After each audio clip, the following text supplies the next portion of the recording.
Kubanın paytaxtı Havana şəhərində Partiya adlı ev beynəlxalq kollokvium keçirilib.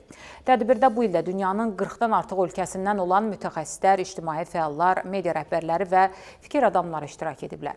Tədbir çərçivəsində müasir dünyada informasiya təhlükəsizliyi, qlobal media axınları, dezinformasiya ilə mübarizə, beynəlxalq həmrəylik, eləcə də mədəni və ictimai dialoqun inkişafı kimi bir çox aktual mövzular müzakirə edilib. Bu il Azərbaycandan da ilk dəfə olaraq tədbirdə Qafqaz İberoamerika Düşüncə Mərkəzinin direktoru, İspan dilli ölkələr üzrə tanınmış ekspert Mahir Qurbanov iştirak edib. O, beynəlxalq panel müzakirələrində Azərbaycanın müasir inkişaf modeli, regionun geosiyasi əhəmiyyəti və Qafqaz İberoamerika Düşüncə Mərkəzinin fəaliyyəti haqqında ətraflı məlumat verib.